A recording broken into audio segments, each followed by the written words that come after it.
Right, okay, I am going to try a new bit of material, which I'm a bit worried about. Much like trying anal for the first time, I'm worried about your fact that you'll scream and we'll never look each other in the eye afterwards. So first of all, my name is Ash. The answer to the question, what would it be like if a crime watch e-fit came to life? This is what I want to talk about. I grew up in a family of people with disabilities, and about 12 years ago, I wanted to be a teacher for people with special needs. And so what I decided to do was become a teaching assistant to a class of 12 people who had Down syndrome. That's the reaction it always gets.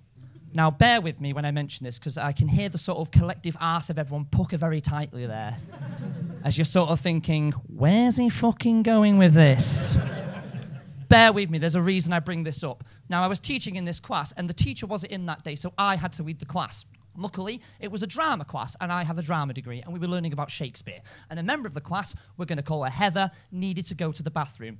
The toilet was really near the classroom, so that was good. That was okay. I can keep an eye on her. Everything's going to be fine. I can handle this. I can handle this. I'm getting graded on this. It'll be fine. And then I realised 5 minutes later, I've got a bit distracted. And this class has gone from 12 to 10. And a member of the class, we're going to call him John, has also disappeared. Now, I worry at this point because I look out the corridor, I see no one down there, and I see no one down there. And I start to panic because I'm getting graded on this class, and my God, they might have gone somewhere. This is not good. And then I notice that the toilet door is ever so slightly ajar. And I go down to that toilet door, and in the words of Macbeth, by the prickling of my thumbs, something wicked this way comes. Open locks, whoever knocks. That's me. And as I look through thine gap in the open door, I realise I won't be teaching Shakespeare anymore. Because I look inside, and rather than enjoying my class about the Montagues and Capulets, it appears that Romeo and Juliet in here are reenacting a popular scene from the movie Deep Dongs in Denmark, Volume 4. Now, this is why I bring up the fact that they had Down syndrome. I recently got told by a friend of mine who is a full-time carer for them that they are very highly sexually active and they will do things in public, not really realising that's inappropriate. Now, great to find that out at 30. Would have loved to have found that out at 18. Because I'm staring at this gap through the door now, and I have no idea what I'm going to do. At the moment, it's like 5 or 10 seconds, so at this point now, I don't know what I am anymore. Am I a teacher? Am I a voyeur? What is the answer? And I think to myself, what am I going to do? I'm not trained to deal with this. What am I actually going to do? Am I going to get involved? Not like that, but you know, am I going to show some teaching authority? Am I going to walk in there? Am I going to stop him? Am I going to pull him off? Again, not like that, but... And for the record, his technique needed a fucking lot of work as well. Just rotting away, no love or warmth. It was a bit like if you've ever wanted to imagine what a lion would look like having sex with a rabbit. And I start to panic thinking, what am I actually going to do? And then I remember Jill. Now, you don't know who Jill is. I'm going to introduce you to her. Jill was the lady who drove them in every day on the bus. And I knew she was there down a corridor, 3 corridors away. And I went to find Jill. And I said, Jill, oh, God, listen, there's a problem with the class. And she went, what is it? And then, mate, I said a bad thing. Have you been in a situation where you have the word that you want to say, it's right there in your head, it's on the tip of your tongue, and then you just happen to say something incredibly more offensive? Well, this is what happened. Jill, there's a problem with the class. What's the problem? Listen, Jill, are you their handler? What happened there, Ash? What happened there? Handler? What were you meant to say, Ash? I was meant to say carer. Yes, you were. Handler? You know who have handlers, Ash? Snakes have handlers. Ash, snakes have handlers. They're not fucking feral. They've just got a disability. And I start to panic, and then I just look at her, and immediately I think, I'm going to be a bastard here. I'm going to throw them under the bus. Well, you know what else is really bad? They're banging in the toilets. Oh, God! She runs down to the toilet. She storms in, has no trouble pulling him off. And then he gets very aggressive with her. And then he tries to attack her, and she smacks him on the wrist. And then he gets very upset about this, because Jill's a friend of his. And then he gets upset so much that he begins to piss himself.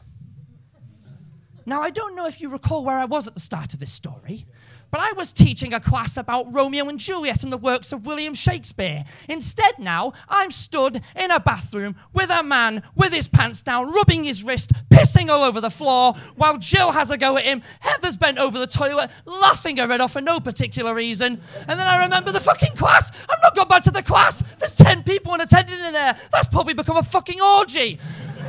And I start to panic, and my God, I'm almost having a breakdown. The walls of the bathroom disappear. The roof disappears. I see clouds. I'm trying to fucking float and things. I think I'm having some sort of religious out-of-body experience. And for the record, while I do look like a very famous biblical character, not a very religious man.